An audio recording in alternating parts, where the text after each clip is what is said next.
Hi folks, G3 here, and welcome to another instalment of my journey to go green. In today's episode, we're finally at Nio Day 2021. Nio had about an hour of build-up to Nio Day itself, with footage on screen of things like their ES6, which is their SUV. Took us behind the scenes in manufacturing, showing us some of the production line and how they were manufacturing parts of the car, which is all quite interesting, but it wasn't what we were here to see. They then started doing a 30-second countdown to the start of the event before we reached the end of the countdown, and then we had some musical entertainment. There was a singer and guitarist out initially, and that was followed by something that they called the Nio Band. It was interesting that they had some English language mixed in with it as well. I guess they're definitely trying to appeal to an international audience, not just the Chinese audience. Once they had finished the Forever song, they then took us through a 13-minute presentation of 3 different user stories. At the end of those, when they finished, that's when William Li walked out onto stage to huge applause. He's the CEO of Nio. After thanking everyone for coming and listing all those that have been involved in various different bits and pieces, arranging the event, he then took us through a small slice of the impact of COVID on Nio China, and how the Nio community had been rallying together there to help out and to help others. And then it was time to take us through the announcements and the bit that we'd all been there for. First, we were taken through Blue Sky Coming, the meaning behind the Nio name. And this went into the first announcement, which was about the launch of the Blue Point plan.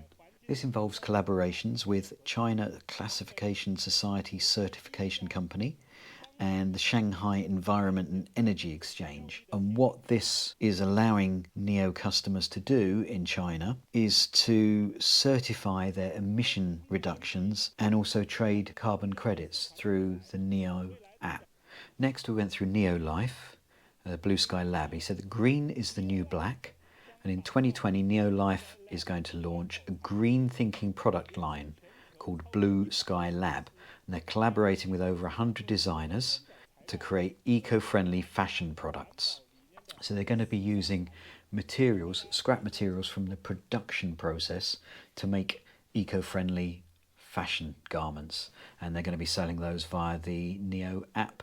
2020 had been a year of transformation and rebirth for Nio. The theme for 2021 was always forward, and that was clearly visible throughout the messaging on the background and in a lot of the visuals they were showing. They had a rundown of some of the key things that had been occurring recently, so things like the battery as a service. They took us through their charging experience, the battery swap stations. They also demonstrated the charging route that they've got throughout China that is just under 3,000 kilometres, 2,900 kilometres, and talked about the quantity of battery swap stations. So it's 177 they have at the moment, and that they'd achieved just under 1.5 million swaps during the year, and that equated to 1 every 12 seconds. Apparently it's all very impressive. The next announcement was for the Nio Power Swap Stations, and Nio are coming out with the Nio Power Swap Station 2.0. What this represents is that they are now going to carry a capacity of 13 battery packs, which is 3 times the capacity that they've currently got, and this is going to enable them to do 312 battery swaps a day, and they're also looking to expand to 500 stations by the end of the year. Now, Mr. Li did talk about the rollout of their battery swap stations being slower than they had anticipated when they announced them back in 2017. They had hoped to have over 1,100 at this stage, but that hasn't occurred for various reasons. They were confident that they were going to be progressing from beyond their 177 swap stations currently, to 500 stations by the end of the year. So that's great progress. It's very efficient. The cars can just pull up, they can automatically park in the station, and then the existing battery pack is unscrewed and dropped out from the bottom and moved into the battery swap station, and a fully charged battery is then moved out and reattached to the bottom of the car, and you're ready to go with a full battery.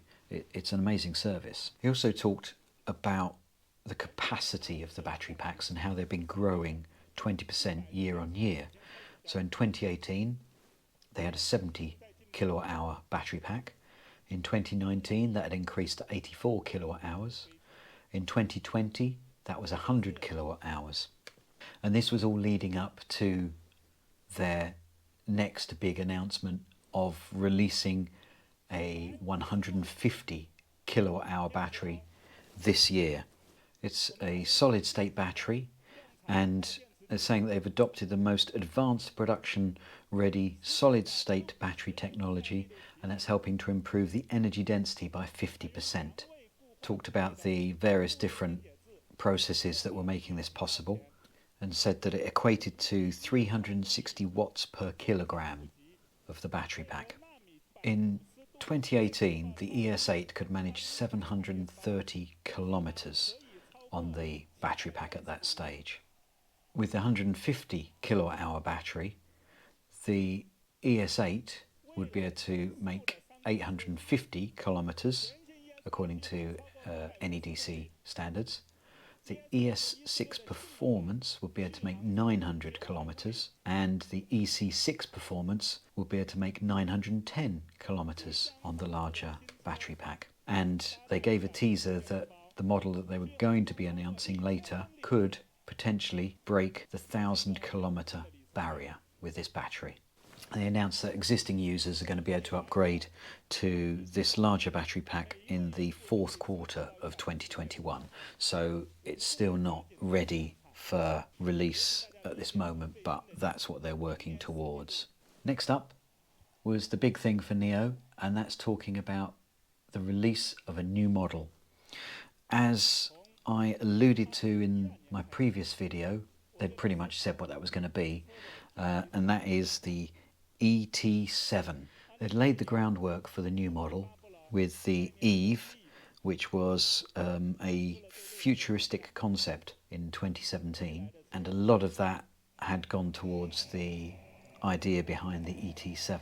They described it as ready for tomorrow, mostly because it is autonomous driving ready, and they went into that in great detail, and I'll go through some of that later on. So the car came out onto the stage to much fanfare.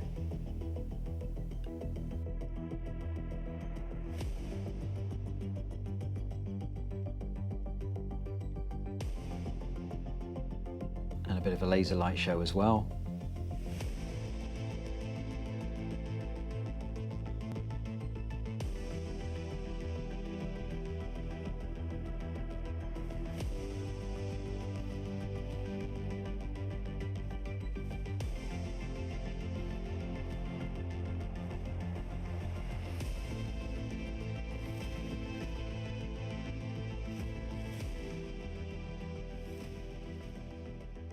And then William Lee took us through some of the key areas.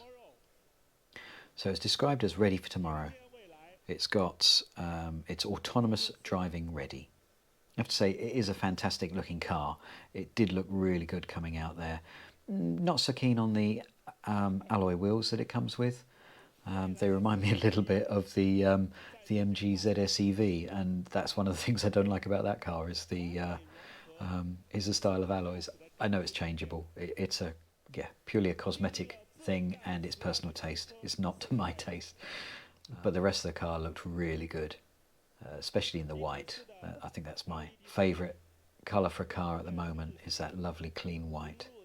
So it has dual beam LED headlights.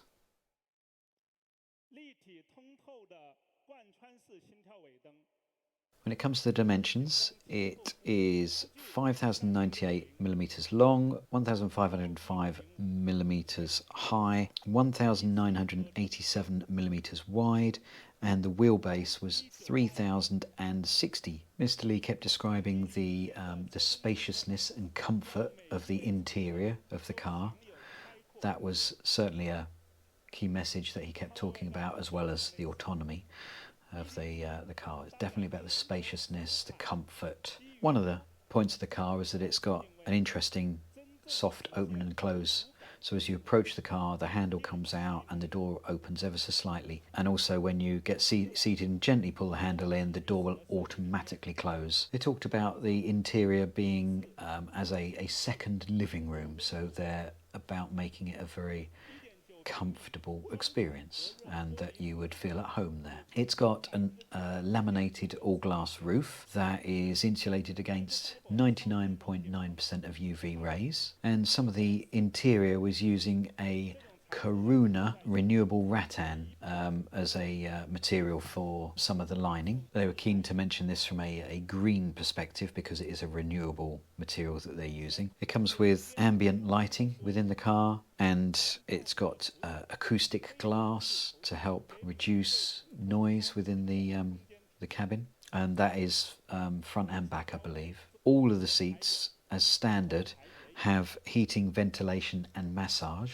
So it's front and back. It's also got a head-up display as standard. It's got a 10.2-inch HDR instrument cluster, as well as a 12.8-inch AMOLED display. It's got Nomi, the world's first in-car AI. The ET7 has 4 microphone arrays and an NPU core, and these allow voice print recognition and more accurate localization within the car, which they say will allow interaction without interruption. The ET7 comes with 5G, UWB, Wi-Fi 6, Bluetooth 5.2 and V2X, all as standard. So Nio say that the ET7 has the most powerful in-car mobile connectivity and communication. In addition, the sound system has 23 speakers as standard and 1,000 watts output.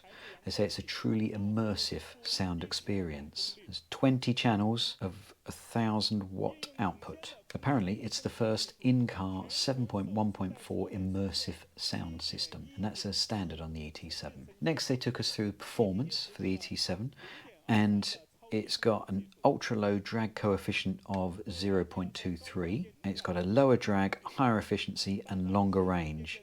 So with the 70 kilowatt battery, it would have been 500 plus kilometers range. The 100 kilowatt hour battery, it would be 700 plus kilometers range. But with a 150 kilowatt hour battery, it's now got an NEDC range of over 1,000 kilometers, which is massive. The car has a dual motor intelligent all-wheel drive system, so it's 180 kilowatt permanent magnet motor on the front and 300 kilowatt induction motor in the rear, making a combined output of 480 kilowatts. The ET7 achieves 0 to 100 kilometers in just 3.9 seconds, apparently. Equally important is that the car has a Brembo high-performance 4-piston front brake calipers and an all-new integrated dynamic brake system, and this enables a 33.5 meter braking distance from 100 kilometers an hour down to 0 kilometers an hour in good conditions. Really impressive. An integral part of the comfort of the cars is that it's got smart air suspension and continuous damping control, and that's standard on the ET7. So 4D dynamic content based on the high definition maps and high precision sensors can detect bumps in the road and adjust the suspension to make it a more comfortable drive. The next big announcement was the move from assisted driving to autonomous driving. Full autonomous driving capability has been built into the ET7 from the off. They're describing this as NAD, Nio Autonomous Driving. This is going to utilise a number of features. Nio are claiming that it's going to bring a safer and more relaxed autonomous driving experience. Apologies for my pronunciation. Aquila is Nio super sensing and features the most advanced high-performance sensing units. The first part of these is the high-resolution camera, and it's 8 megapixels.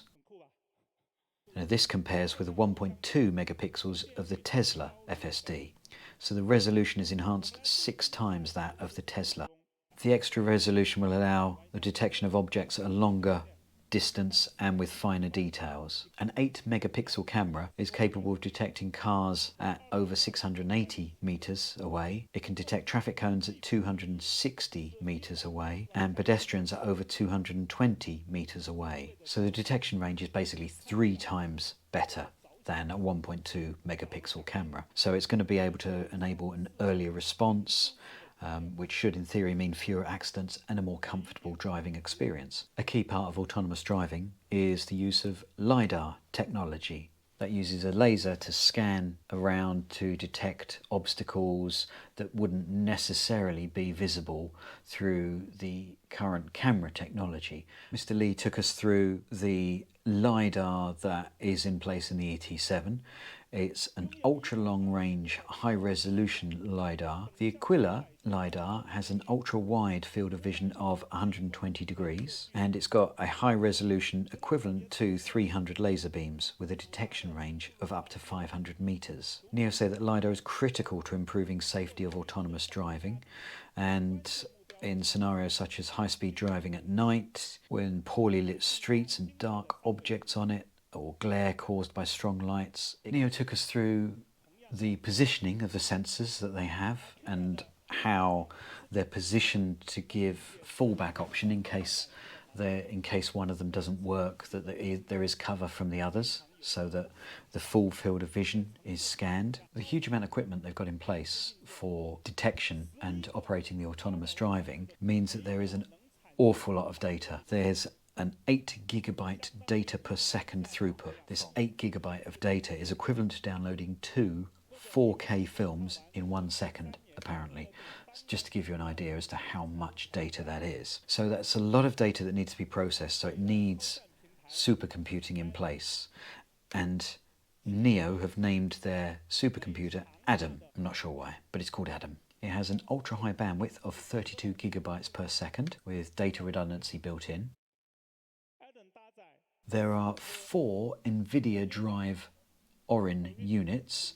Hopefully that means something to you, because it doesn't mean a lot to me, apart from there being a lot of processing power. Adam computer has a total capability of 1016 TOPS tops. That must be trillions of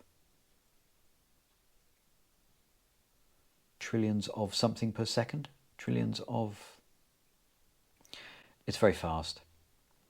And apparently it's 7 times that of the Tesla FSD computers. Mr. Lee took us through the various highlights for their systems that are making autonomous driving possible.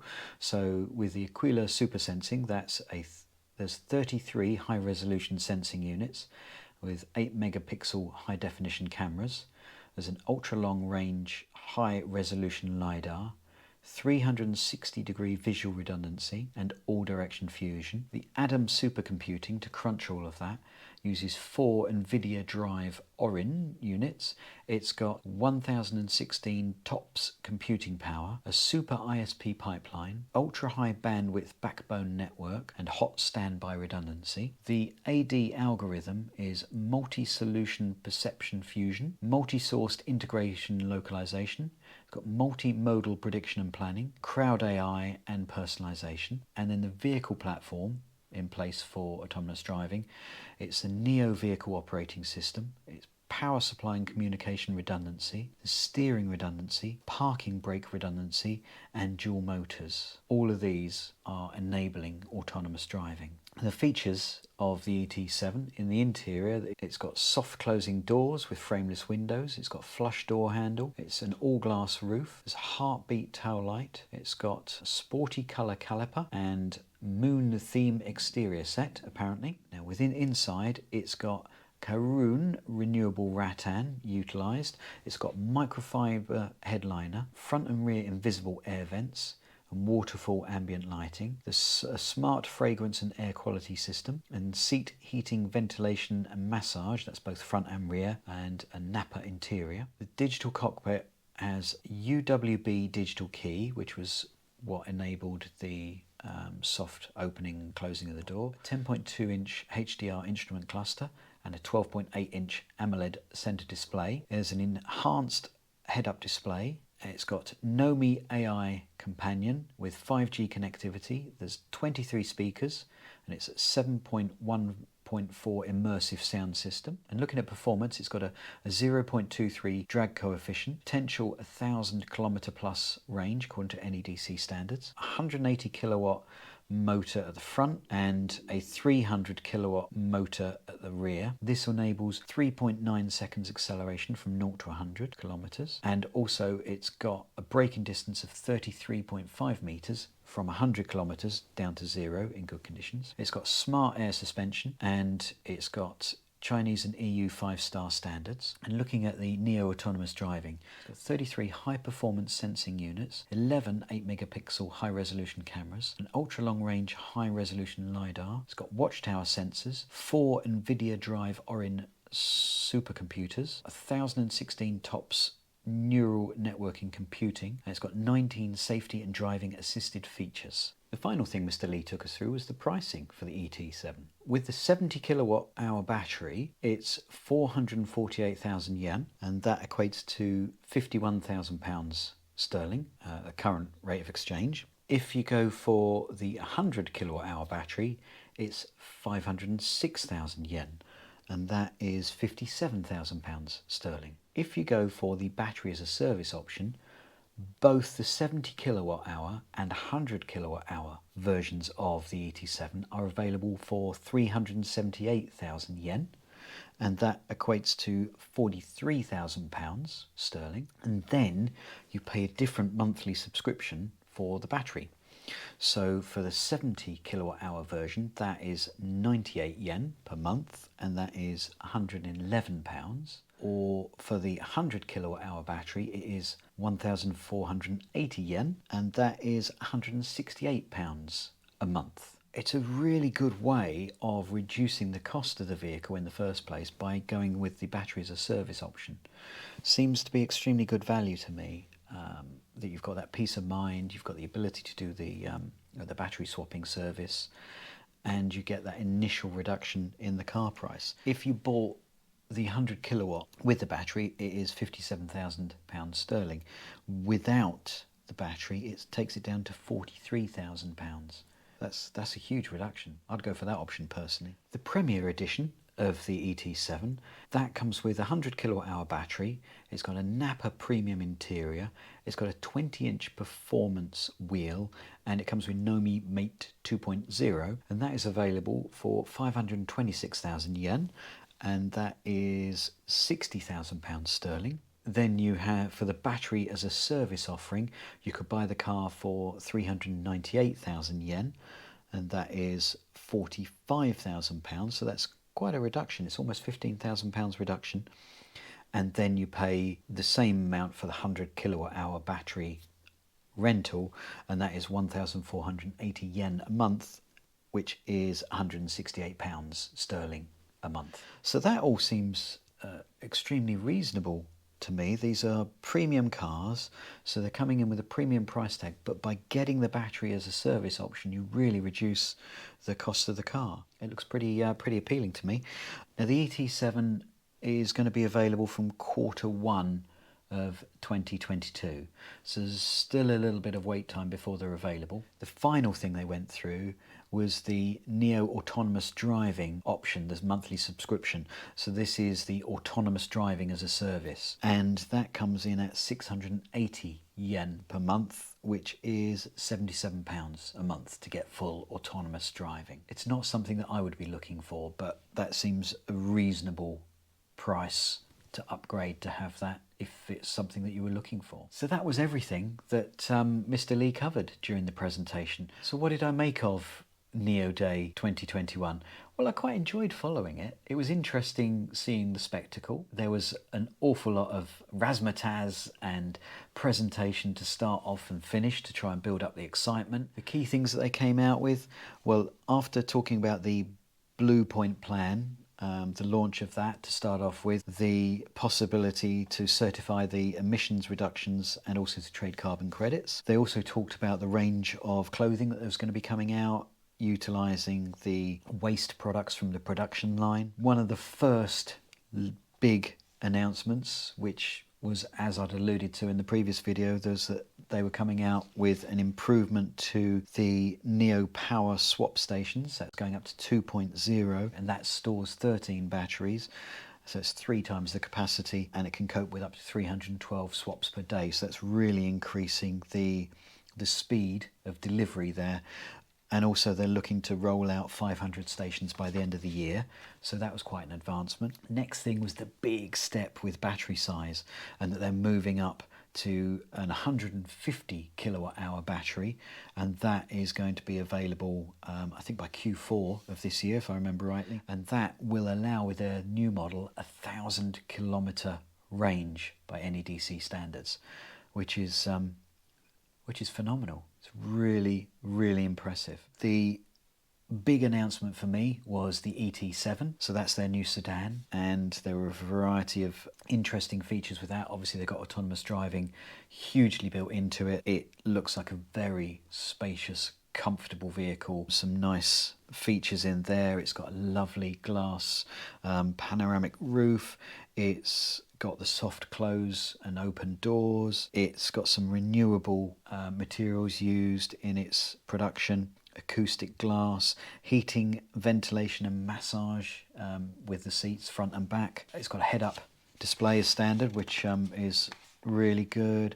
It's got some great connectivity through the 5G, the Wi-Fi 6 and the Bluetooth 5.2. Dual motor, really good performance, 3.9 seconds 0 to 100 kilometers, and equally 100 to 0 kilometers braking would be 33.5 meters in good conditions. And the final big announcement from Nio, and obviously they're saving their gem till last, was the autonomous driving and bringing out their Nio Autonomous Driving. They went through the various different features of that, including the extremely high resolution cameras they're using, talked about the LiDAR and how they had the great field of vision with that, and all of these features were producing a really impressive system with lots of redundancy built in, but needing a hugely powerful computer system to crunch those numbers, and they've got that in place with their Adam supercomputer. And then finally they went through the costs for the new ET7 and also the NAD service, that's the autonomous driving as a service. The entry level with a 70 kilowatt hour battery was £51,000. It went down to 43,000 if you were using the battery as a service, then with a £111 a month subscription. If you used the 100 kilowatt hour battery, buying the car outright was £57,000, or it would be £43,000 with the battery as a service and a monthly subscription of £168 for that battery rental. And the premium level, it was £60,000 for the car with a 100 kilowatt hour battery, but if you went for the battery as a service option, then that took it down to £45,000 sterling and a monthly subscription of £168 a month. So there you have it, folks. That was a rundown of Nio Day 2021. I hope you found that useful. It was extremely interesting watching it myself. I thought I'd give you a summary just so you had the key points that were talked about. Hopefully you found that useful. If you did, then please click the like button. That way YouTube knows to share this video with other people that might find it of interest. And if you haven't done so already, then please subscribe to the channel. Now click down there and subscribe, and click the bell icon so you get notified when I load up a new video. Now I'm on a journey to go green, so I share a lot of videos with various different things that I'm discovering during my journey to become greener. And also I am posting a lot of videos about electric vehicles, because that is one part of my journey to become green. So you may well find those useful. Well, thanks for watching, folks. Hope you enjoyed it. Until next time, bye.